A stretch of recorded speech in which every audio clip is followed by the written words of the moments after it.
तदा मार्गे दृष्टा तटरुहस्तरूपाटिनी रसा जलोदसंवृत्या तर्कसा यदि सरसा अवश्यं गच्छेयं नदे दोहे काग्रसः अतस्थायाधयो विजयवचसा नन्दशिरसा हे रसे गुरुकृपा जलतलेन महानुभेन पुरुषकाल येन परचैव अमृतेन महच्चशनातं तुं शिवदानैः कदारं जलं प्रवाहं करोमि अल्पम् अपसर अपसर यदि पश्यमे सामर्थ्य कार्ये इष्टा सामर्थ्य सागता परं तीरं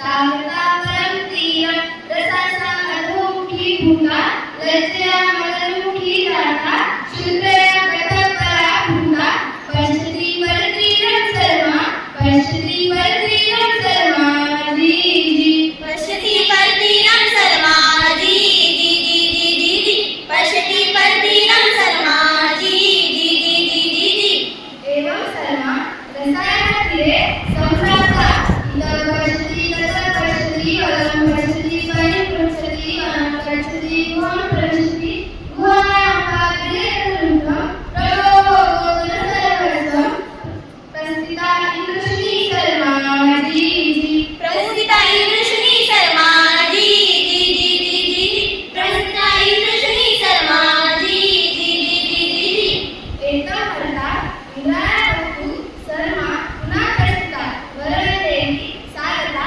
अवरुद्ध एव हे धर्मे दुग्ध पीबतु तरी खादतु तृण पीबतु अन्नमित्र गोधन्यस्य भातु तत्म गोधन्यस्य भातु तत्म सेविकानां लोभस्य सेविकानां मोहस्य सेविका स्वामिनेन्द्रस्य जी जी जी जी जी सेविका स्वामिनेन्द्रस्य जी जी जी जी जी जी सेविका स्वामिनेन्द्रस्य जी जी जी जी जी जी अर्थे पाठिनी सर्वांता एषा शर्मा जाल खादती एषा शर्मा जाल खादती सर्वयान्ति चिरनवशुद्धम् अपि दिलं सर्वमस्तं प्रस्थिता इंद्रश्री सर्वा जी जी जी जी जी प्रस्थिता देवशुनी सर्वा जी जी जी जी जी जी प्रस्थिता देवशुनी सर्वा जी जी जी जी जी जी राजकीय पूज्यवर्ग आणि माझ्या बाळमित्रांनो सर्वांना माझा नमस्कार. आज संस्कृत दिवस म्हणजे जगातील सर्वात प्राचीन वैज्ञानिक आणि जगातील सर्वात प्राचीन वैज्ञानिक भाषेचा गौरव करण्याचा हा दिवस आपण दरवर्षी श्रावण पौर्णिमेला म्हणजे नारळी पौर्णिमेला उत्साहाने साजरा करतो. संस्कृत ही केवळ भाषा नसून ती भारताच्या संस्कृतीचा व ज्ञानाचा मूळ पाया आहे. अनेक ऋषीमुनींनी वेद, उपनिषदे, भगवद्गीता, रामायण आणि महाभारत या सर्व अजरामर ग्रंथांचे लेखन संस्कृत भाषेतच केलेले आहे. एवढेच नसून आधुनिक काळातील विज्ञान, गणित, आयुर्वेद आणि खगोलशास्त्र या सर्वांचे पुरावे आणि ग्रंथांमध्ये संस्कृत भाषेतच नमूद केलेले आहे. परंतु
बहुकठिना अस्ति उत्तरम् शीघ्रं कथय किमस्ति उत्तरम् अहं न जानामि त्वं कथय प्रथमेशः बहु सरलम् अस्ति उत्तरम् यदा गणस्वामी गणपति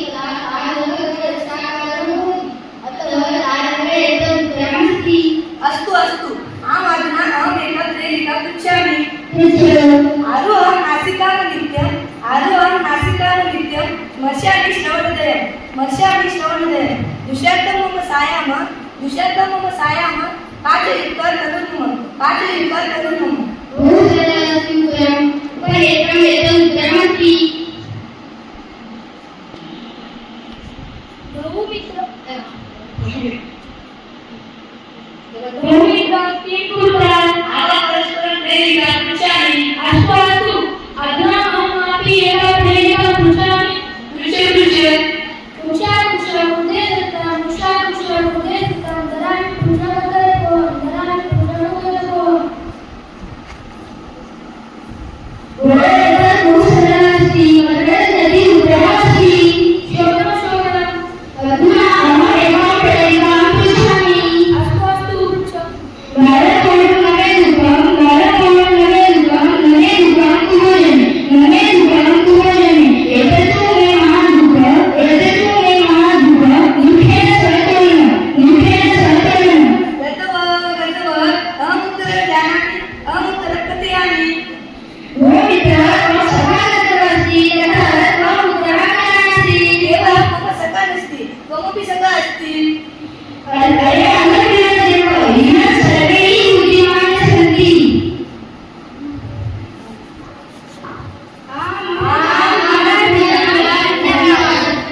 विद्या गुणावतु विद्या कंजुरमिते चितमने विद्या करते विद्या राजन पूजते कंजुर विद्या या शब्दाचा अर्थ होती विद्यालय माणसाचे सौंदर्य वाढवते आणि विद्यालय सुरक्षित आणि उत्तम आहे.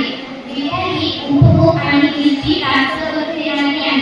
विद्या ही गुरुची देखील गुरु आहे. आपण जर परदेशात गेलो तर विद्या आपल्या मागे आपल्या मोठ्या वर्षाची असते आणि विद्या वेगवेगळ्या आहे. आपण जर कोणत्या राज्यामध्ये गेलो तर त्या राज्यामध्ये धनापेक्षा जास्त विद्येला महत्त्व दिलेले असते. न देव वर्तते काचे न पाषाणे न मृण्मये भावे विद्यते देव तस्मात् भावो हि कारणम्.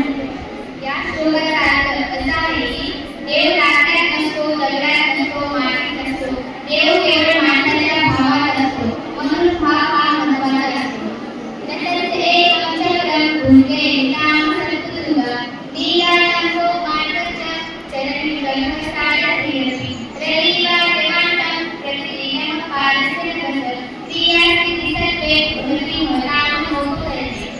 या श्लोकाचा अर्थ असा होतो की सूर्याच्या रथाला एकच चाक असून तो सूर्य रथाला असलेल्या 60 घोड्यांना चाकाच्या दरम्यान आवरून धरतो.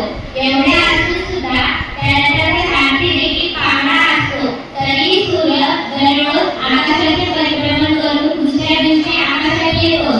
तसेच विनाशी असलेली माणसे त्यांच्या हातात असलेल्या साधनांवर अवलंबून नसून त्यांच्या कर्तृत्वावर अवलंबून असतात. स्थानप्रधान शोभते गंधा केशान खालरा इति विज्ञाय मतिमान स्वस्थान न परिभेदे. या श्लोकाचा अर्थ असा आहे की दात, केस, नखे आणि माणूस ही आपल्या स्थानावरून भ्रष्ट झाली की शोभून दिसत नाही. हे ओळखून हुशार माणसाने आपले स्थान कधीही सोडू नये. विंदन्तु इति निपुणाय देवास्तवन्तु लक्ष्मी समाविष्टु गच्छतु वायथेष्टम् अद्यैवामरणस्तु युगान्तरेण न्यायान् पथं परिचयं परमधिराम्. या श्लोकाचा अर्थ असा होतो की नीतिशास्त्रात पारंगत असलेला माणूस आपण त्याची स्तुती करो किंवा टीका करो, त्याच्या घरात लक्ष्मी येवो किंवा तिच्या मनाने लक्ष्मी निघून जावो, त्याला आज मरण येवो किंवा काही काळानंतर येवो, याचा त्याच्यावर काहीही परिणाम होत नाही. तरीही तो आपल्या न्यायाच्या मार्गावर कधीही अडत नाही. अक्रोधेन जयेत क्रोधम् अर्थात दुःखात नांदे जयेत तदयं वाणेन जयेत सत्येन नानृतम्. या श्लोकाचा अर्थ असा होतो की माणसाने क्रोधाला शांततेने जिंकावे, दुष्टाला सज्जनतेने जिंकावे, कंजूस माणसाला दानाने जिंकावे आणि असत्याला सत्याने जिंकावे. यथा चतुर्विकल्पं परीक्षते विगर्षेण चेतन तापतारणे तथा चतुर्विपुरुषं परीक्षते शुद्धेन शीलेन गुणेन कर्मणा. या श्लोकाचा अर्थ असा होतो की सोने खरे आहे का नाही हे तपासण्यासाठी आपण त्या सोन्याला घासतो, त्या सोन्याला सेट करतो, त्याला दाखवतो आणि त्याला ठोकतो. तसेच माणूस चांगला आहे का खरा हे तपासण्यासाठी देखील काही गुण आहेत. ते म्हणजे माणसाचे ज्ञान पाहणे, माणसाचे गुण पाहणे आणि माणसाचे कर्म काय आहे ते पाहणे. अयं विधः पुरोहिती गणना अनुचेतसाम् उदारचरितानां तु वसुधैव कुटुम्बकम्. या श्लोकाचा अर्थ असा आहे की हे माझे आहे, हे दुसऱ्यांचे आहे अशी संकुचित विचारसरणी लहान मनाचे लोक ठेवतात.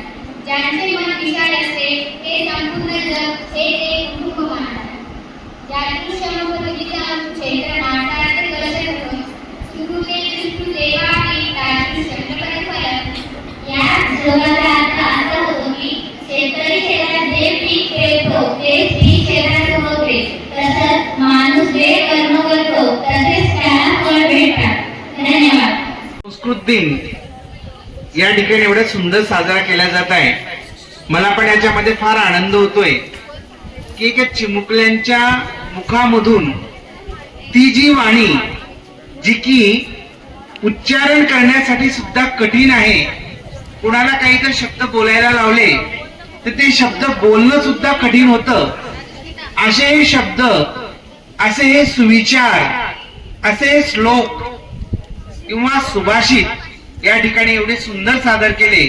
आता मला सुद्धा बोलायला असं वाटतं की मी सुद्धा त्यांच्यासारखं बोलू शकेल किंवा नाही, पण ठीक आहे, मला इथं प्रमुख वक्ता म्हणून या ठिकाणी बोलावलंय, प्रमुख पाहुणे म्हणून बोलावलंय. माझंही काम आहे की तुम्हालाही मी काहीतरी वेगळं देणं. बघा, संस्कृत भाषेची एवढी जी महत्ता आहे ती कशामुळे आहे, काय कारण आहे की संस्कृत भाषा फक्त भाषा नाही तर हे एक वैज्ञानिक रूप आहे.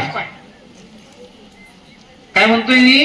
संस्कृत भाषा ही फक्त भाषा नाही तर वैज्ञानिक रूप आहे. या वैज्ञानिक रूपामध्ये आहे काय की जेव्हा आपण एखाद्या संस्कृत शब्दाचं उच्चारण करतो तर त्या उच्चारणामध्ये आपल्या ओठांची होणारी हालचाल, जिभेची होणारी हालचाल आणि त्याच्यानंतर कंठातून निघणारा स्वर, पण एवढंच नाही तर की तो शब्द उच्चारण्यासाठी आपल्याला करावा लागणारा तो विचार, ह्या सगळ्या गोष्टी एका रूपामध्ये जेव्हा होतात तेव्हा तो शब्द आपला स्पष्ट बाहेर पडतो. आणि म्हणून ही संस्कृत भाषा ही आपल्याला एकाग्रता शिकवते. आणि मी सांगतो, जिथे जिथे संस्कृत विषय आहे, तुम्ही आजही बघा, जिथे जिथे संस्कृत विषय आहे त्या त्या ठिकाणची गुणवत्ता ही फार चांगली आहे. का गुणवत्ता ही चांगली आहे की संस्कृत भाषा ही ग्रहण करण्यासाठी, त्यानंतर उच्चारण करण्यासाठी, पाठांतरासाठी, या सगळ्या गोष्टीमध्ये जेव्हा आपण त्याचं उच्चारण करतो, शब्द उच्चारण करतो, सुभाषित म्हणतो, ते एकाग्रतेने पाठांतर करावं लागते. आणि जेव्हा ही एकाग्रता आपल्याला निर्माण होते तेव्हा या संस्कृत भाषेचं उच्चारण व्यवस्थित पद्धतीनं होते आणि तेव्हा इथं आपल्याला गुण व्यवस्थित मिळतात. आणि हे सगळं मिळण्यासाठी करावं काय लागतं की जेव्हा आपण तो एखादा शब्द ग्रहण करतो आणि ग्रहण केल्याच्या नंतर त्याला आपण थोडासा आपल्या बुद्धीमध्ये त्याचा विचार केला जातो आणि विचार करण्यासाठी ती आपल्याला निर्माण होते एकाग्रता. आणि याला देवभाषाही का म्हटलंय? देवभाषा म्हणण्याचं कारणच असं आहे की देवांपासून चालत आलेली भाषा आहे असं म्हणता येणार नाही, तर देवांद्वारा निर्मित ही भाषा आहे. कशी आहे की या शब्दांची रचना कशी झाली माहित आहे की जेव्हा भगवान शंकर जेव्हा तांडव नृत्य करत होते आणि त्या तांडव नृत्य करत असताना त्यांच्या हातामध्ये एक डमरू होतं. डमरू माहिती आहे सगळ्यांना? डमरू सगळ्यांना माहित आहे ना? ते एक आवाज कसा करते? डमडम नाही करत, इकडे ट्रुंग ट्रुंग. पुन्हा त्याच्यामध्ये त्या शब्दांमध्ये बघा कसं होते, सुरुवातीला वाजवलं जाते ते कसं Trung Trung Trung Trung Trung Trung Trung Trung Trung Trung Trung, असं त्यामधून शब्दांची रचना झाली. आणि ती कशी झालेली आहे बघा, पहिले स्वर कसे निर्माण झाले जेव्हा ते डमरू वाजलं ट्रुंग ट्रुंग, त्याच्यामध्ये काय झालं? आई ओच आई ओच. बघा त्याच्यामध्ये सगळे स्वर आले, अ आ इ उ ए ओ मा. त्याच्यानंतर म्हणजे रू रू हे सगळे शब्द आले. आणि त्याच्यानंतर जेव्हा ते आरामात वाजते त्यावेळेस कसं वाजतं माहितीये, त्याच्यावर कसे शब्द निर्माण झाले? झबय गड दश झब गड दश शस्त्र हळ म्हणा, म्हणजे ड्रुंग ड्रुंग ड्रुंग ड्रुंग ड्रुंग ड्रुंग असं असते. तेव्हा झबय गड दश झब गड दश शस्त्र हरळ, म्हणजे त्याच्यामध्ये पूर्ण मंतर व्यंजन आले. आणि या व्यंजनातून या भाषेची निर्मिती झालेली आहे. म्हणजे ही भाषेची निर्मिती जेव्हा ही शब्दांची निर्मिती झाली आणि ते शब्द म्हणजे आपल्या मुखामध्ये आले आणि या भाषेपासून सगळ्या भाषा तयार झाल्या, म्हणून हिला सगळ्या भाषांची जननी सुद्धा म्हटलं जाते. आणि जेव्हा या जननी बद्दल आपण विचार करतो, संस्कृत म्हणजे शब्द काय, याला संस्कृत नाचा शब्द नाव का दिलंय की त्याच्यामध्ये सम म्हणजे की सगळीकडून, कृ म्हणजे होते कार्य, आणि त्याच्यानंतर म्हणजे जिथं संस्कारिकपणा आपल्यामध्ये केला जातो ते संस्कारिकपणा या भाषेने निर्माण केलेला आहे. मला एक सांगा, सगळ्या भाषेमध्ये घाण शब्द दिलेले आहेत, सगळ्या भाषेमध्ये घाण शिव्या दिल्या आहेत, पण संस्कृतमध्ये अशा कोणत्या शिवाय नाही. संस्कृतमध्ये माहित आहे सगळ्यात घाण जीवी कोणती आहे? दुरात्मन. दुरात्मन म्हणजे की जो आपल्या आत्म्यापासून दूर झालेला आहे. म्हणजे सुख कुठे आहे? आपल्यामध्ये आहे. बाहेर वस्तूमध्ये सुख नाहीये. बाहेर वस्तूमध्ये आहे का सुख? मी म्हणतो एका लाडू मध्ये सुख आहे. किती सुख आहे? एका गुलाबजामुन मध्ये सुख आहे. किती सुख आहे? मी म्हटलं 10% सुख आहे एका गुलाबजामुन मध्ये. तर मी म्हणतो ते किती खाल्ले आपण? 1 खाल्ला 10%, 2 खाल्ले 20%, 3 खाल्ले, आता समजा 10 खाल्ले, 20 खाल्ले, 40 खाल्ले. बस जास्त खाऊ नका. कारण काय, जर शेवटी आपली जी कॅपॅसिटी संपल्याच्या नंतर एक जर आपण जास्त टाकला ना, तर ते बाकीचे जेवढे 50 खाल्लेले असतील ना, कोणी महारथी जर असेल 50 खाईल, तर त्याने 50 टाकले, त्याने 51 जर टाकला ना, ते सगळे 50च्या 50 बाहेर काढणार आहे. म्हणजे सुख हे वस्तूमध्ये नाहीये, की सुख आहे ते आपल्या आत्म्यामध्ये. आणि आपल्या आत्म्यामध्ये सुख असल्या कारणाने की दुरात्मन याचा अर्थ होते की तो सुखापासून दूर झालेला आहे. आता काय याच्यापेक्षा मोठी शिवी काय असू शकणार? म्हणून आपण जे देतोय ना, हे काहीही नाहीये याच्या समोर. पुन्हा त्याच्यानंतर म्हटलेलं आहे, या संस्कृताबद्दल मला अजून एक विशेषता सांगायची जर म्हटलं तर मी या संस्कृतचा उपयोग विद्यार्थ्यांवर मी केलाय. आमच्या याच्यामध्ये काही जण असे तोत्रे बोलणारे विद्यार्थी होते. त्यांना व्यवस्थित तोत्र म्हणजे त्यांना बोलताच येत नव्हतं. र ला ल म्हणाव, त्याला पुन्हा अजून असे कठीण कठीण शब्द म्हणता येत नव्हते. मी त्यांना सुभाषित म्हणायला लावले, शब्द म्हणायला लावले, आणि त्याच्याशी नेहमी प्रॅक्टिस करत राहा म्हटलं. तर त्यांचं 90% हे 10वी पर्यंत त्यांचा तोत्रेपणा पूर्णपणे कमी झाला. म्हणजे एवढी ही सायंटिफिक भाषा आहे, वैज्ञानिक भाषा आहे. आणि पुन्हा याच्यानंतर मला अजून एक सांगतोय की तुम्ही जेव्हा याचं उच्चारण करता ना, तर तुमच्या ह्या अंतरंगामधून की त्याचं हे उच्चारण निघते. आणि जेव्हा हे उच्चारण आपलं निघते तेव्हा आपल्या ही जी भ्रमणध्वनी तयार होते, जे आपला श्वासोच्छ्वास निर्माण तयार होतो, तेव्हा आपल्याला आपण श्वास घेण्यासाठी जेव्हा जागा निर्माण होते, तेव्हा आपल्यामध्ये जे ब्रिथिंग आहे, म्हणजे आपला श्वासोच्छवास आहे, तो चांगल्या प्रकारे चालतो. म्हणून संस्कृत भाषा जर आपण कशी म्हटली तर जमत नाही, तिथं तुझ्या उच्चारण शुद्धता पाहिजे. म्हणून ही भाषा ही वैज्ञानिक भाषा आहे. आणि पुन्हा सांगतोय आपल्याला बघा, आयुर्वेद बघा, सगळ्या गोष्टी. आता मी म्हणतो संस्कृत भाषेचा जेव्हा मी अभ्यास करायला सुरुवात केली, तर तेव्हापासून मी सांगतोय मला या संस्कृत भाषेबद्दल प्रगाढता निर्माण का झाली.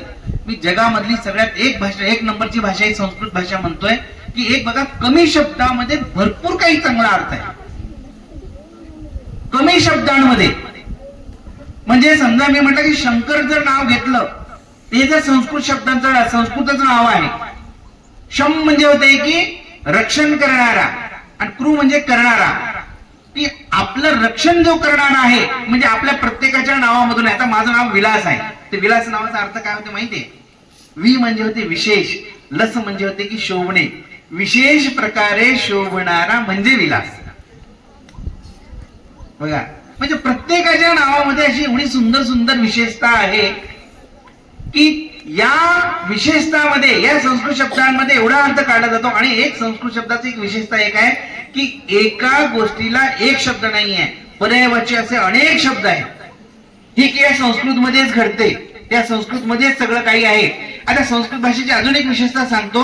रामः आम्रम खादति, असं एक वाक्य, म्हणजे राम आंबा खातो. त्याचं जर ट्रान्सलेशन इंग्लिश मध्ये जर केलं तर रामा इट्स मँगो. पण संस्कृत मध्ये कसं आहे, हे तिन्ही शब्द जे आहे ना, कर्ता, कर्म आणि क्रियापद असं जे दिलेलं आहे ना. आणि इंग्रजीमध्ये काय, कर्ता, क्रियापद आणि कर्म अशी जी आहे. पण संस्कृत मध्ये तुम्ही क्रियापद कुठेही लावा वाक्यामध्ये, कर्म कुठेही लावा, कर्ता कुठेही लावा, अर्थ तोच होतो. पण इंग्रजीमध्ये जर आपण विचार केला की रामा, म्हणजे असं संस्कृत मध्ये जर केला तर आम्रम रामः खादति, की खादति आम्रम रामः, त्याचा सगळा अर्थ एकच होणार की राम आंबा खातो. पण ते जर इंग्लिश मध्ये जर आपण विचार केला तर की रामः इट्स मँगो, म्हणजे राम आंबा खातो. पण आता जर आपण कर्म जर पहिले घेतलं तर मँगो इट्स रामा, काय अर्थ होईल? म्हणजे आंबा रामाला खातो. पण ही जी विशेषता आहे ही या संस्कृतची विशेषता आहे. आणि ज्या ठिकाणी मला एकदम प्रसन्नता तेव्हा वाटली, मी जेव्हा शाळेमध्ये मी प्रवेश केला, खरंच म्हटलं की इथे देव हा विराजमान आहे, या चराचरामध्ये परमेश्वराचा वास आहे. आणि हे मला कधी सिद्ध झालं, जेव्हा तुम्ही प्रार्थना संस्कृत मध्ये म्हटली ना आणि एवढी शुद्ध म्हटली की मी एकदमच प्रसन्न होऊन गेलो. तुम्ही म्हटलं अरे वा, खरंच या ठिकाणी एवढं एकदम प्रसन्न ठिकाणी आणि एवढं काही देवाचं आपल्याला ऐकायला मिळते.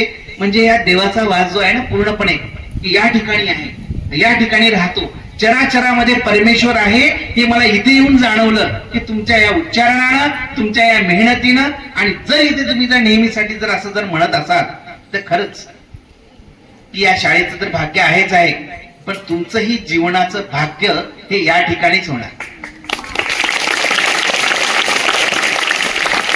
दुसरी गोष्ट एक अजून की मला सांगायची की संस्कृत मध्ये 3 शब्द दिलेले आहेत, प्रज्ञा, मेधा आणि प्रतिभा. आहे ना इथे प्रतिभा? हा, प्रज्ञा पण असेल, मेधा पण आहे आणि प्रतिभा पण आहे. ठीक आहे, 3 शब्द आहेत. त्या 3 शब्दाबद्दल मी तुम्हाला सांगू शकतो. पण त्या अगोदर मी एक सांगतो की जेव्हा हे गुरु परंपरा जी सुरू झालेली आहे, गुरु परंपरेमध्ये की आपल्याला गुरु सुद्धा व्यवस्थित असावा, शिष्य सुद्धा तसाच असावा. शिष्य हा ग्रहण करणारा आणि गुरु हा देणारा.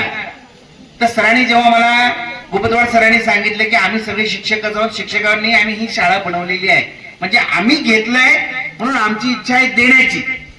म्हणून गुरु कसे झाले? देणारे झाले. आणि तुम्ही शिष्य कसे झाला? पण घेता घेता तुम्ही पण पुढे देणारे बनावं अशी सरांची पण इच्छा आहे. पण त्यावेळेस म्हणतो की म्हणून इथे जे गुरु आहेत ना हे श्रेष्ठ गुरु आहेत.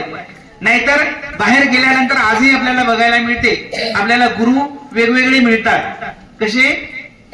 की जैसा गुरु वैसा चेला, कोई नरक में ठेलम ठेला. तर ते नरक विरकतात ह्या गोष्टी नंतरच्या झाल्या. पण आता कसं झालंय? बेवडा गुरु पिदारू चेला, होय दारू अड्डे पे ठेलम ठेला. म्हणून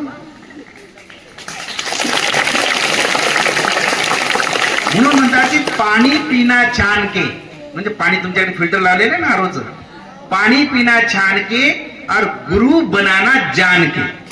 म्हणजे गुरु जर तुम्हाला बनवायचा असेल तर गुरु सुद्धा तुम्हाला तशा पद्धतीचेच पाहिजे. जे की आज सरांची जी भावना आहे मी आता ज्यांची ऐकली तर मला खरंच माझ्या हृदयातून एक आनंद निर्माण झाला की आम्ही घेतलाय ना बाकीच्यांनाही देता यावं. म्हणून ही जे गुरुकुल तयार केलं त्यांनी, ते गुरुकुल म्हणजे त्यांचेही ते स्वतः गुरु आणि हे तुम्ही सगळे पूर्ण मिळून हे जो परिवार तयार झालेला आहे हा जो गुरुकुल आहे आणि या विद्यालयाला खरंच शोभणार आहे. त्यानंतर मी आता एक सांगितलंय की यामुळे आपली बघा बुद्धी पण तलप होते संस्कृतमुळे आणि संस्कृतमध्ये पैकीच्या पैकी मार्क मिळतात. म्हणून प्रज्ञा, दुसरं म्हटलं मी मेधा आणि प्रतिभा, या तिन्ही गोष्टी आपल्या या ठिकाणी वाढतात संस्कृतमुळे. तर प्रज्ञा म्हणजे काय होते की ग्रहण शक्ती. प्रज्ञाचा अर्थ काय होते? ग्रहण शक्ती. ते कशा पद्धतीने ग्रहण केलं जाते की आपण कशा पद्धतीने ग्रहण करावं, कसं ज्ञान ग्रहण करावं, ती आपल्यामध्ये जी बुद्धी असते ती असते प्रज्ञा. त्यानंतर प्रतिभा, मेधा म्हणजे काय की जे आपण ज्ञान ग्रहण केलं आहे ते ज्ञान आपण आपल्या बुद्धीमध्ये ठेवणं. किती ज्ञान असो, तुम्हाला सांगतो कम्प्युटर पेक्षाही कितीतरी पटीनं आपली ही बुद्धी तेज आहे. म्हणून आपण ते सगळं काही ग्रहण करणं आणि ते धारण करणं आपल्यामध्ये आहे. आणि त्याच्यानंतर आहे प्रतिभा, म्हणजे काहीतरी नवोन्मेष शालिनी प्रतिभा बुद्धी, म्हणजे की काहीतरी नवीन निर्माण करण्याची जी बुद्धी आहे ती आहे प्रतिभा. तर मला एका ठिकाणी मी गेलो, विद्यार्थ्यांना मी सांगितलं की त्यांना एक लाकूड तोड्याची गोष्ट सांगितली. तुम्हाला लाकूड तोड्याची गोष्ट माहित असेल. त्या मुलांना म्हटलं तुम्ही या गोष्टीपासून तुम्ही अजून दुसऱ्या गोष्टी बनवत जा पुढे पुढे, कोण किती काही बनवते. तर मला त्या मुलांची प्रतिभा मला चेक करायची होती. तर त्या मुलांची मला प्रतिभा त्यांनी ती गोष्ट ऐकली. बघा ही तुम्ही अवश्य ऐका बरं, तुमच्या कामाची गोष्ट आहे, तुमच्यामध्ये प्रतिभा निर्माण व्हावी यासाठी आहे. तर ही एवढीच एक गोष्ट सांगतो मी तुम्हाला, अधिक तुमचा वेळ घेणार नाही. मला माहित आहे की इथे जरी समजा संपत आलं पण इथे उघडलेलं आहे याची मला जाण आहे. तर त्यामध्ये तुम्हाला एक सांगतो की मला एक विद्यार्थ्यांना मी सांगितलं, मी लाकूड तोडायची गोष्ट सांगितली, त्यांना सांगितलं की तुम्ही याच्यापासून नवीन गोष्ट निर्माण करा. तर बघा विद्यार्थ्यांमध्ये प्रतिभा एवढी सुंदर असते तुमच्यामध्ये की कशी प्रतिभा निर्माण केली त्या विद्यार्थ्यांनी. बघा विद्यार्थ्यांना सांगितले की एक लाकूड तोड्या असतो, लाकूड तोडायला जातो. लाकूड तोडत असताना ते एक झाड असते, एक झाड त्या नदीच्या किनारी असते, त्या नदीमध्ये तुडुंब पाणी, खूप पाणी भरलेलं असते आणि पण याला पोहता येत नाही. लाकूड तोडता तोडता त्याची जी कुऱ्हाड आहे ती कुऱ्हाड पडते पाण्यामध्ये आणि तो रडत बसतो आणि रडत बसतो. तर मग त्याला त्यावेळेस देव प्रसन्न होतो. देव प्रसन्न होऊन त्याला म्हणतो की 8वीच्या हिंदीमध्ये आहे वाटतं ही कथा की देव प्रसन्न होतो. पहिले सोन्याची कुऱ्हाड काढतो, त्याला सोन्याची कुऱ्हाड देतो. त्यामध्ये ही तुझी कुऱ्हाड आहे का? ते म्हणजे नाही नाही, ही माझी कुऱ्हाड नाही आहे, कारण ही जर मी घेऊ, त्यालाही वाटतं की ही जर घेऊ तर मी पुढे माझा व्यवहार कसा चालेल, कारण लाकूड तोडायचे आणि मला विकायचे. सोन्याच्या कुऱ्हाडीनं तर तोडता येणार नाही. त्यानंतर त्याने पुन्हा डुबकी घेतली, पुन्हा चांदीची काढली, चांदीची काढून त्यांना चांदीची दिली. त्याला म्हणले की ही आहे का तुझी कुऱ्हाड? नाही नाही म्हणे, ही पण माझी नाही. पण जी ओरिजिनल होती देवाने ती काढून त्याला दिली आणि त्याला दिल्याच्या नंतर त्याने ती म्हणे हीच माझी कुऱ्हाड आहे. त्याच्या इमानदारीला प्रसन्न होऊन देवाने त्या तिन्ही कुऱ्हाडी त्याला दिल्या, सोन्याची दिली, चांदीची दिली आणि त्याची सुद्धा दिली. त्याच्यानंतर त्याचं घर चांगलं झालं, त्यानं घर बांधलं, चांगला राहायला लागला, धंदा मोठा वाढला. त्याचा मुलगा पण लाकूड तोड्यात झाला, तो सुद्धा गेला. तसेच लाकूड तोडत आणत असताना त्यानं आता मोठे मोठे बांधून आणणं सुरू होते. त्याची ती दोरी त्याच्यामध्ये पडली. दोरी पडल्याच्या नंतर ती दोरी डुबून ती वाहून गेली. तो सुद्धा रडायला लागला की बाबा माझी ही दोरी गेली आहे, आता माझं कसं होणार, मी लाकडं बांधून घेऊन जाऊ. तेव्हा त्या ठिकाणी रडत असताना देव तिथे प्रसन्न झाला. देव प्रसन्न झाल्याच्या नंतर त्यांना देवाला सोन्याची ती दोरी काढली. सोन्याची दोरी काढली म्हणजे ही तुझी दोरी आहे का? नाही म्हणे, हा ही माझी नाही आहे. पुन्हा दुसरी चांदीची काढली, ही आहे का? ही पण नाही म्हणे. त्याच्यानंतर जी ओरिजिनल दोरी होती ती देवाने ती ओरिजिनल दोरी काढली आणि ती दिली. ती म्हणे ही तुझी आहे का? हा म्हणे, ही माझी आहे. त्या पुन्हा त्याच्या इमानदारीला प्रसन्न होऊन देवाने त्या तिन्ही त्याला दोऱ्या दिल्या. त्याचं घर अजून छान झालं, त्याला मुलगा झाला, त्यानं मुलाचं लग्न केलं. मुलाचं लग्न केल्याच्या नंतर हा फार म्हातारा झाला आणि म्हातारा झाल्याच्या नंतर त्याला लग्न करून दिलं. चांगल्या पैशावाल्याच्या घरची मुलगी करून दिली आणि पैशावाल्याची घरची मुलगी करून दिली, पण थोडीशी ती खास्ट होती. त्याला नेहमी त्रास द्या, फार त्रास द्या आणि त्याने काय करावं त्याच्यावर शंका घ्यावं नेहमी. पण तो पण लाकूड तोड्यात झाला. पुन्हा तो जंगलामध्येच गेला. जंगलामध्ये गेल्याच्या नंतर त्याने तिथे लाकूड तोडायला सुरुवात केली. लाकूड तिथे पत्नी पण त्याच्या सोबत गेली की हा कुठे काहीतरी जातो का काय, का त्याचं काही दुसरं काही अजून काही आहे म्हणून त्याच्यावर लक्ष ठेवण्यासाठी गेली. तिला लागली तहान. ती एका विहिरीजवळ गेली, विहिरीमध्ये बघायला गेली आणि विहिरीमध्ये बघायला गेली तर त्याला म्हणले मला तहान लागली, मला पाणी पियायचंय. म्हणजे थांब मी येऊन देतो. पण ती आता पाणी आहे का नाही बघायला गेली आणि ती विहिरीमध्ये पडली. आता विहिरीमध्ये पडली तर आता ती एवढी खास्ट होती, त्याला वाटलं बरं झालं असेल, आनंद वाटला असेल, पण मला तो रडावं तर लागणार आहे. मग तोही रडायला लागला, जोर जोरात रडायला लागला. तेव्हा तिथं देव प्रसन्न झाला. अरे काय झालंय? म्हणजे काय नाही तेव्हा, माझी ही पत्नी एकुलती एकच पत्नी होती आणि ती पत्नी माझी विहिरीमध्ये पडली आहे आणि आता माझं कसं होणार? तर देव म्हणे की काय नाराज होऊ नको.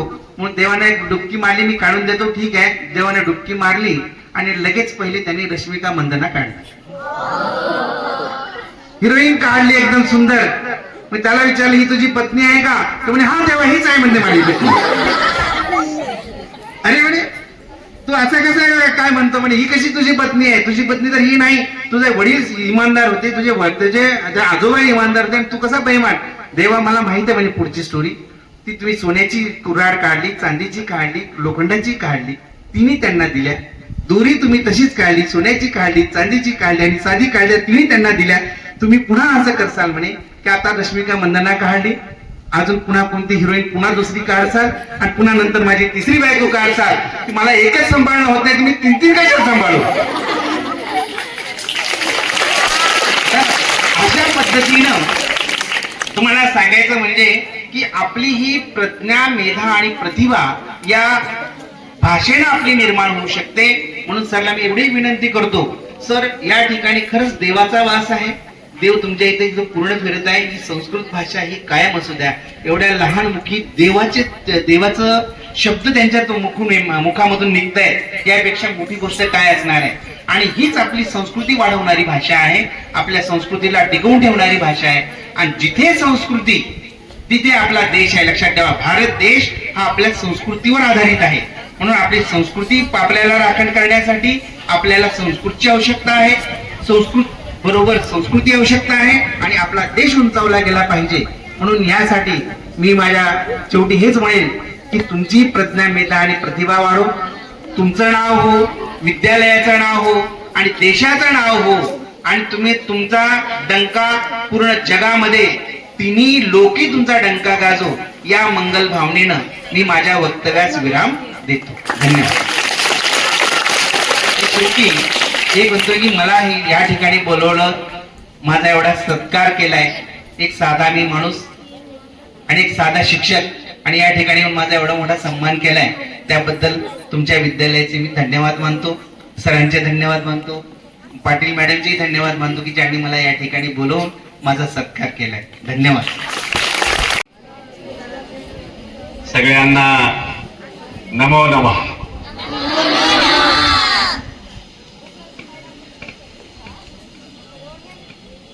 तुम्हाला भूक लागली?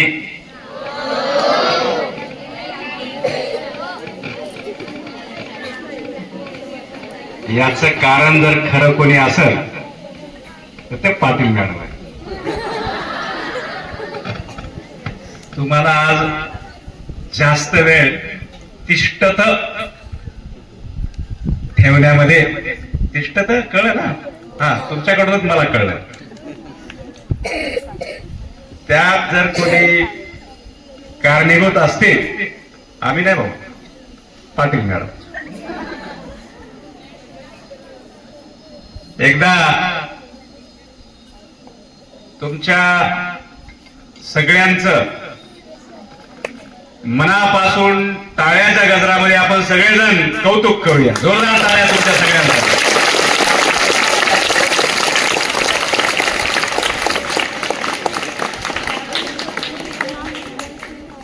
आता आपण आपल्यासाठी वाजवल्या.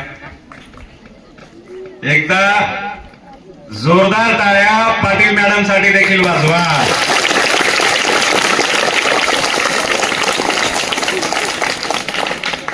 म्हणजे अर्चना पाटील, अलीकडच्या मॅडम तुमचं पण नाव पाटीलच आहे ना?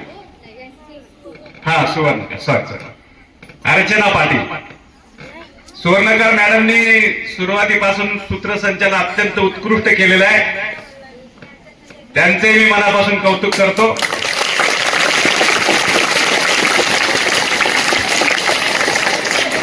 तुम्हाला भूक लागलेली असली, तुम्ही मी सोडावं म्हणून जरी टाळ्या वाजवल्या तरी सोडणार नाही.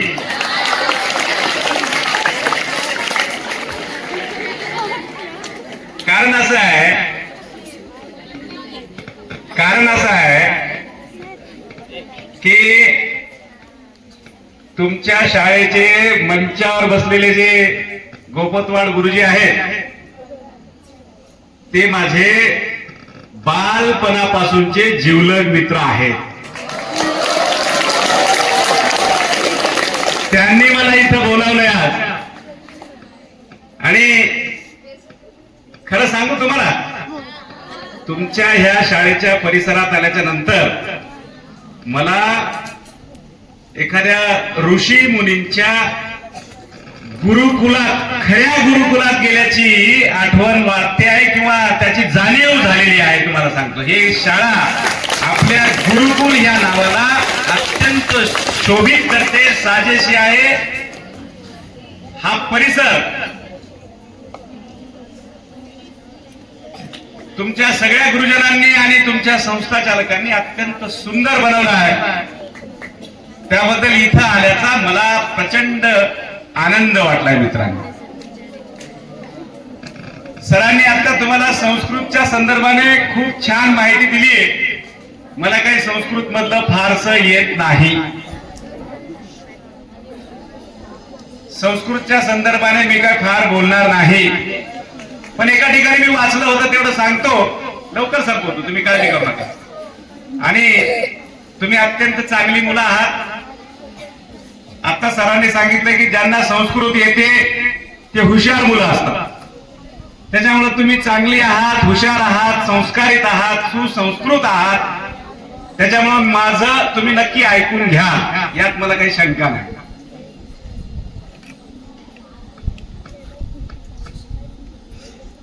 बाणभट्ट नावाचे संस्कृतचे एक महान कवी लेखक होते. ते कादंबरी लिहित होते. कादंबरी अधुरी होती, अपूर्ण होती आणि त्यांना जीवनकाल समीप येऊ लागला असं वाटू लागलं. म्हणजे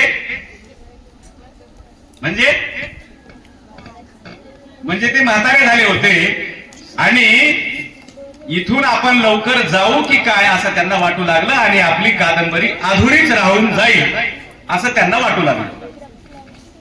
मग ही कोण पूर्ण करेल? त्यांना 2 मुलं होती. त्यांनी ठरवलं की आपल्या दोन्ही मुलांची परीक्षा घेऊ आणि ही कादंबरी पूर्ण करण्यासाठी त्यातल्या एकाला निवडू. म्हणून त्यांनी अत्यंत सोपी आणि साधी परीक्षा घेण्याचं ठरवलं. दोन्ही मुलांना जवळ बोलावलं.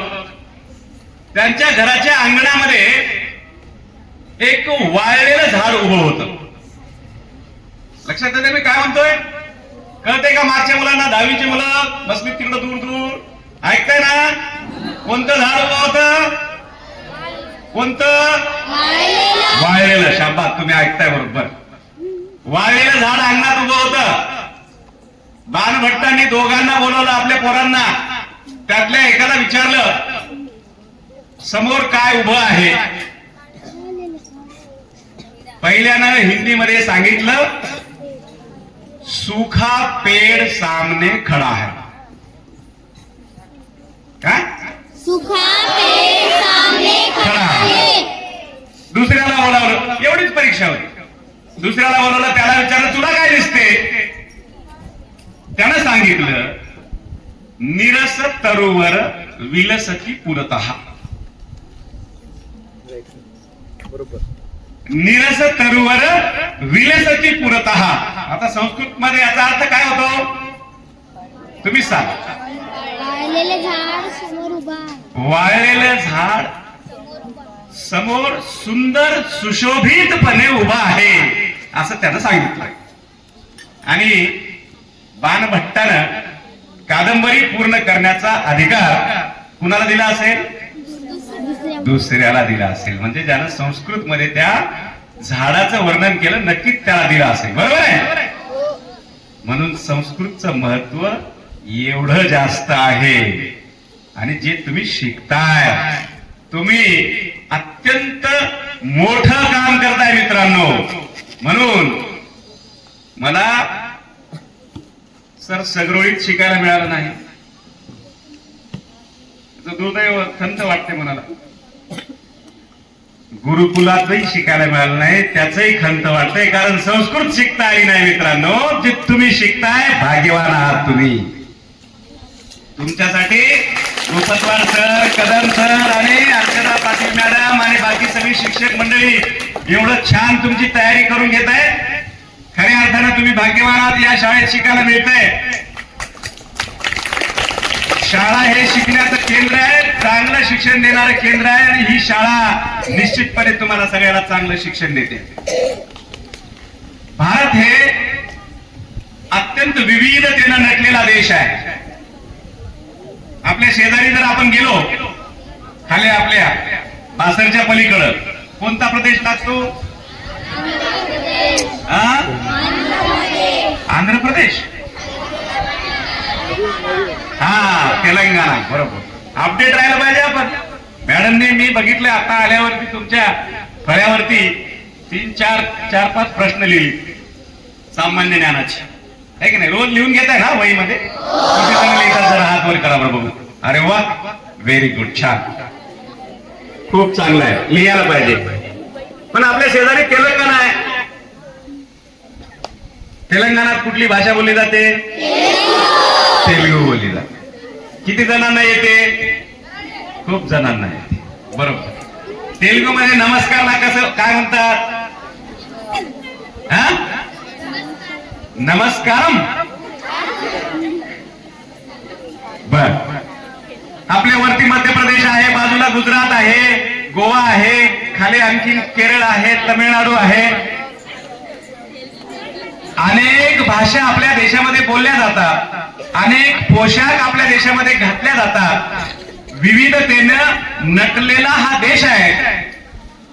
परंतु या सगळ्या विविधतेमध्ये आपल्याला एकता बघायला मिळते, जी मूळतः संस्कृत मुळे आलेली आहे आणि जी तुम्ही शिकताय. म्हणून तुम्ही भाग्यवान आहात. मित्रांनो, तुमचा काही जास्त वेळ मी घेणार नाही. खरं म्हणजे खूप बोलायचं होतं, तुमच्यासोबत गप्पा करायच्या होत्या, पण वेळ झाली. तुम्हाला भूक लागलेली आहे. लागली ना भूक? बोलू का? नको ना? बर. मला एक गोष्ट सांगा.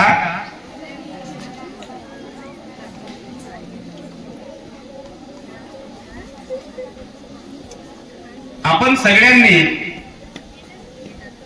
शिकत असताना, शाळेत येत असताना आपल्याला काय बनायचं आहे हे एकदा ठरवलं पाहिजे. विद्यार्थ्यांनी ठरवलं पाहिजे. आपल्याला जर कोणी विचारलं की तुला काय बनायचं आहे, तर आपल्याला काय बनायचं आहे हे सांगता आलं पाहिजे. आता सध्या आपल्या देशाची उडणपरी, जिचं नाव पीटी उषा, तिला आज तिची खासदार म्हणून राज्यसभेमध्ये नियुक्ती झाली. जी पीव्ही सिंधू आता बॅडमिंटन खेळते आपली, तिचा आदर्श आपल्या डोळ्यापुढे असला पाहिजे, किंवा मुलांनी आपले आदर्श ठरवले पाहिजे शालेय जीवनामध्ये, जे की आपल्याला पुढे घेऊन जात असतात. जसं की आता सरांनी सांगितलं की त्या लाकूड तोड्याला त्याच्या विहिरीतून जी बाई काढून दिली, काय नाव होतं तिचं? हा, मंदना. आहे का नाही? अजून एक मंदना माहित आहे का तुम्हाला? स्मृती मंदना माहित नाही? माहित आहे ना? महिला क्रिकेटर आहे, उत्कृष्ट क्रिकेट खेळते. बरोबर आहे? हा, असे आपले आदर्श असले पाहिजेत, हे आपले आयडॉल्स असले पाहिजेत. विद्यार्थ्यांच्या समोरचे आयडॉल्स जेव्हा बदलतात तेव्हा समाज रसातळाला जात असतो. म्हणून विद्यार्थ्यांनी आपले आदर्श मोठे ठेवले पाहिजे, चांगले आदर्श आपल्या डोळ्यासमोर ठेवले पाहिजे. तेव्हा कुठे आपण आपल्या आयुष्यामध्ये यशस्वी होत असतो. म्हणून विद्यार्थी मित्रांनो, आपण शिकत असताना आपल्या डोळ्यासमोर मोठे आदर्श ठेवा, उच्च आदर्श ठेवा, आणि आपल्याला एक चांगला माणूस बनायचा आहे पुढे जाऊन, हे ध्येय आपण ठरवलं पाहिजे. आणि तुमच्या सगळ्यांना या चांगल्या शाळेत शिकायला मिळत आहे, आणि नक्कीच म्हणून तुम्ही पुढच्या आयुष्यामध्ये चांगले बनाल, उत्कृष्ट नागरिक बनाल, ह्यात मला कुठेही शंका वाटत नाही. मित्रांनो, तुम्हाला इथं खूप काही गुरुजींनी तुमच्या निर्माण करून दिले. आणखीन एक गोष्ट तुम्हाला आमच्या वतीने आम्ही तुमच्या शाळेला निर्माण करून देणार आहोत. आमचे बंधू खासदार डॉक्टर अजित गोपछडे हे राज्यसभेचे खासदार आहेत. त्यांनी तुमच्यासाठी तुमच्या शाळेमध्ये ओपन जिम त्यांच्या निधीमधून दिलेली आहे. त्या ओपन जिमचं इथे बेसमेंट केलेलं आहे. अगदी थोड्या दिवसामध्ये ओपन जिम तुमच्या इथे लागणार आहे, आणि तिथे तुम्हाला खेळायलाही मिळणार आहे. तुमच्या मनाची मशागत होत आहे, त्याबरोबर तुमच्या मनगटाची मशागत व्हावी, हा त्यामागचा हेतू आहे. कारण की चांगले विचार हे सुदृढ शरीरात आणि स्वच्छ मनामध्येच निर्माण होऊ शकतात. म्हणून विद्यार्थ्यांना खेळण्याची देखील आवश्यकता आहे. ते खेळण्यासाठीचं साधन तुम्हाला इथे निर्माण करून देण्याचं आम्ही ठरवलेलं आहे. कारण की ही शाळा ही आमची शाळा आहे, गोपतवाड गुरुजींची शाळा आहे. तुमचे सर एक तुम्ही भाग्यवान आहात, कारण की तुमचे संस्था चालक गुरुजी आहेत. हा, नाहीतर आजकाल आपण पाहतो आता हल्ली अलीकडे अनेक शाळांमध्ये बघतो आपण की गुरुजनांना काय त्रास होतो हे न सांगितलेलं बरं. पण इथे तुमचे संस्थाचालक गुरुजी असल्यामुळे गुरुजींचा त्रास हा त्यांना माहीत आहे आणि त्यामुळे ते निश्चितपणे इथं चांगलं एक सुसंस्काराचं केंद्र उभा करण्याचा त्यांचा मानस आहे आणि त्यामुळे ही शाळा भविष्यामध्ये अत्यंत चांगली शाळा होणार आहे. मित्रांनो, आता मी सरांसोबत गप्पा मारत असताना त्यांची धडपड मी बघितली, त्यांची तळमळ बघितली. अनेक विषय ते समजून सांगण्याचा प्रयत्न करत होते. तुमच्या इथं MMS मधून खूप मुलं पुढे येताना आपल्याला बघायला मिळत आहेत. शिष्यवृत्तीमध्ये तुमच्या शाळेचं नाव जिल्ह्यात आहे हे मला माहित आहे. NTS मध्ये तुमच्या शाळेचं नाव जिल्ह्यात आहे हेही मला माहित आहे. तुम्ही स्पर्धा परीक्षेमध्ये मुलांची तयारी करून घेताय सर हेही मला माहित आहे. गेल्या अनेक वर्षापासून तुम्ही मुलांना पुढे घेऊन जाण्याचा अत्यंत मनपूर्वक आणि तळमळीनं प्रयत्न करत आहात. तुमच्या संस्थाचालकांचाही हाच मानस आहे. म्हणून तुमचे प्रयत्न त्याला साजेसे आहेत. निश्चितपणे तुम्ही भविष्यातही अत्यंत चांगलं काम कराल अशी मला खात्री आहे. या शाळेचं नाव निश्चितपणे मोठं होईल याची मला खात्री आहे. एक उपक्रम तुम्हाला छोटासा सांगतो आणि माझं लांबलेलं भाषण संपवतो. सामान्य ज्ञानाची परीक्षा तुमच्या इकडे होते. सरांनी मला सांगितलं की स्पर्धा परीक्षेचे शेवटच्या तासामध्ये मुलांकडून तयारी करून घेतली जाते. एक छोटा उपक्रम सांगतो. मी ज्या शाळेमध्ये शिक्षक होतो 38-37 वर्ष मी मुख्याध्यापक म्हणून काम केलं. आम्ही एक उपक्रम छानपणे केला होता की सकाळी फळ्यावरती सामान्य ज्ञानाची 5 प्रश्न लिहायची. विद्यार्थ्यांना ती आपल्या डायरीत नोंदवून घ्यायची. विद्यार्थ्यांकडे ह्या प्रश्नांचा एक खूप मोठा संच तयार होतो. महिन्याच्या शेवटच्या दिवशी महिन्याच्या पहिल्या दिवशी 1 तारखेला दर महिन्याच्या 1 तारखेला त्या सामान्य ज्ञानावर आधारित आपल्या शालेय अभ्यासक्रमावर आधारित सामान्य किंवा आपल्या अवतीभोवती घडणाऱ्या इतर घटनांवर आधारित एक छानशी परीक्षा 1 तारखेला पहिल्या तासात घ्यायची. असा एक उपक्रम आम्ही केला होता. पेपर छापून घ्यायचा. सगळ्या विषयाच्या शिक्षकांकडनं 10 प्रश्न घ्यायचे. त्याला आम्ही शोध गुणवंताचा असं नाव दिलं. हा, शोध गुणवंताचा अत्यंत चांगला समर्पक नाव आहे. त्यातून 50 प्रश्नांची अत्यंत स्ट्रिक्ट अशी परीक्षा घ्यायची. परीक्षा झाल्याबरोबर एक पहिल्या विद्यार्थ्याचा पेपर दुसऱ्या विद्यार्थ्याला, दुसऱ्याचा तिसऱ्याला अशा पद्धतीनं देऊन उत्तरपत्रिका सांगायची. आन्सरचा क्रमांक सांगायचा. पर्यायी प्रश्न त्यामध्ये बहुपर्यायी प्रश्न ती असतील आणि फक्त टिक करायचं असतं. विद्यार्थ्याकडूनच ती तपासून घ्यायची. पहिल्या तासातच त्याचा रिझल्टही तयार होतो. दुसऱ्या दिवशी जे मुलं पहिली आली त्या विद्यार्थ्यांचं सगळ्या प्रार्थनेच्या वेळी पुढे आणून त्यांचं कौतुक करायचं, त्यांना बक्षिसं द्यायची आणि वर्षाच्या शेवटी वर्षभरात त्या वर्गामध्ये कोणता विद्यार्थी पहिला राहिला त्याचं मग 26 जानेवारीला पुन्हा कौतुक करायचं. असा एक उपक्रम आम्ही आमच्या शाळेत केला. त्यामुळं त्याचा रिझल्ट इतका सुंदर आला की मुलांना सामान्य ज्ञानाच्या स्पर्धा परीक्षेमध्ये खूप आवड निर्माण झाली आणि आमच्या शाळेतून अनेक मुलं स्पर्धा परीक्षेमध्ये यशस्वी झालेलं बघायला मिळालं. म्हणून तुम्ही हाही उपक्रम अत्यंत छानपणे करू शकता. मुलांसाठी जे जे करता येतं ते करण्याचं धाडस, ते करण्याचा प्रयत्न आपण करताय ही गोष्ट अत्यंत चांगली आहे. कारण की आज सगळीकडे पाहतो आपण. आता सरांनी सांगितलं गुरु बेवडा और शिष्य पिदाळा ऐसी स्थिती सब तरफ हमें देखने को मिलती है. पण ज्यांना चांगले गुरुजी मिळाले खरंच ते भाग्यवान. चांगल्याच्या सहवासामध्ये आपण चांगले बनत असतो. म्हणून आपण विद्यार्थ्यासाठी जेवढं काही करता येतं तेवढं निश्चितपणे करावं. तुम्ही ते करताय हे अत्यंत आश्वासक चित्र आपल्या शाळेमध्ये आल्याच्या नंतर मला बघायला मिळालं. म्हणून तुमचं देखील मी मनापासून कौतुक करतो. खूप बोलायचं आहे तुमच्याशी. पुन्हा कधीतरी गोपतवाड सर बोलवा आणि केवळ आम्हालाच उभं करा म्हणजे आम्हाला नीट आपल्याशी संवाद साधता येईल. तुम्ही सगळेजण पुढच्या आयुष्यामध्ये यशस्वी व्हा. आई वडिलांचं नाव करा, आपल्या शाळेचं नाव करा, आपल्या गुरुजींचं नाव करा आणि मोठे व्हा ही शुभेच्छा देतो.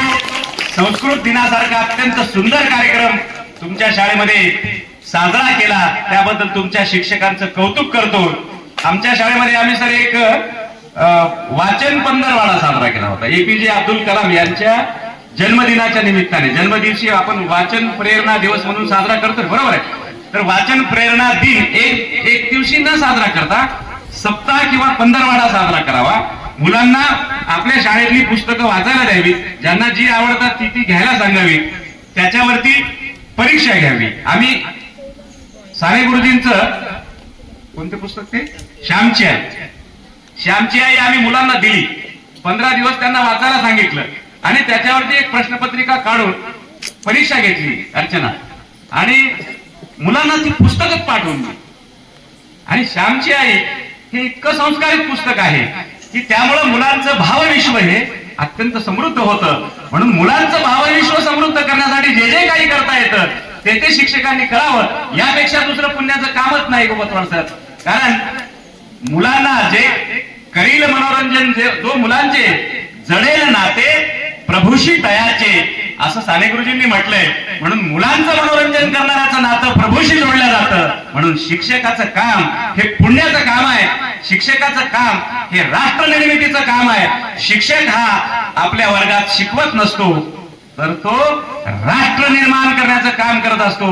म्हणून शिक्षक हा खऱ्या अर्थाने या देशाचा समाजाचा शिल्पकार असतो. म्हणून शिक्षकाला वंदन केलं पाहिजे. शिक्षकाचं काम हे मोठं आहे.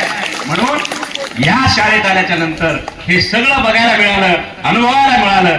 खऱ्या अर्थानं आनंद झाला. सर 2 वर्ष झाली निवृत्त होऊन पुन्हा एकदा शाळेत आल्याचा आनंद झाला. तुमच्यात मिसळण्याचं भाग्य मला गुरुजींनी मिळवून दिलं, त्याबद्दल त्यांचे आभार व्यक्त करतो. आपल्या सगळ्यांसोबत गप्पा मारता आल्या याचा आनंद झाला. सरांचे आपण आम्हाला इथे बोलावून आमचा मान सन्मान केला त्याबद्दल आपल्या सगळ्यांची कृतज्ञता व्यक्त करतो. थांबतो. जय हिंद, जय भारत. धन्यवाद सर. भाषा, क्रीडा आणि अनेक उपक्रमाबद्दल आम्हाला मार्गदर्शन केल्यामुळे मी तुमची खूप ऋणी आहे. आणि ह्या उपक्रमांचा आमच्याकडे नेहमीच असाच वाढीस लागू आमचे उपक्रम, असे मी देवाचरणी प्रार्थना करते. आणि तुमच्यासारखी वक्ते आम्हाला नेहमी लाभत राहू ही सुद्धा मी प्रार्थना करते. यासमोर मी आभार प्रदर्शनासाठी आमच्या शाळेतील मटके मॅडम यांना विनंती करते. 2 मिनिट. प्रथम वयासी दत्तम तोयवल्यम स्मरतः शिरशी निहित भारा नारी केला नराना. आजच्या या पवित्र आणि संस्कृत दिनानिमित्त जमलेल्या सगळ्या विद्यार्थी मित्र, मान्यवर, व्यासपीठ या सगळ्यांचे मी आभार व्यक्त करते. आणि सोबतच आपल्या कार्यक्रमाला लाभलेले मान्यवर, मुख्य अतिथी HB भोपसेडे सर, सोबतच महाजन सर आणि आपल्या शाळेचे संचालक गोपतवाड सर ज्यांनी अध्यक्ष स्थान स्वीकारले, या सगळ्यांचे मी आभार व्यक्त करते. सोबतच इथे जमलेले सगळे विद्यार्थी मित्र ज्यांनी कार्यक्रमाला टाळ्यांच्या गजरात विद्यार्थ्यांचं कौतुक केलेलं आहे, या सगळ्यांचा आभार व्यक्त करते. सोबतच या कार्यक्रमाला असलेला सगळ्यात महत्वाचा वाटा संस्कृत विषयाचा, जे की अपर्णा पाटील मॅडम आणि सोबतच सगळे शिक्षक वृंद या सर्वांनी विद्यार्थ्यांकडून विविध नाटके, विविध श्लोक, विविध गीत बनवून त्यांचं उत्तमरित्या सादरीकरण केलेल्या जे काही विद्यार्थी आहेत त्यांचं मी कौतुक करते. सोबतच जसं सरांनी सांगितले की इतके विद्यार्थी त्यांची मानसिकता संपलेली असताना सुद्धा बसण्याची त्यांच्या उत्तम उदाहरणातून परत एकदा त्यांच्यामध्ये एनर्जी प्रोव्हाइड केली सरांनी. सोबतच जसं की डॉक्टर APJ अब्दुल कलाम म्हणतात, failure is okay but no aim is crime, असं सरांच्या भाषणातून आपल्याला समजलेलं आहे. सोबतच सरां असं म्हणतात की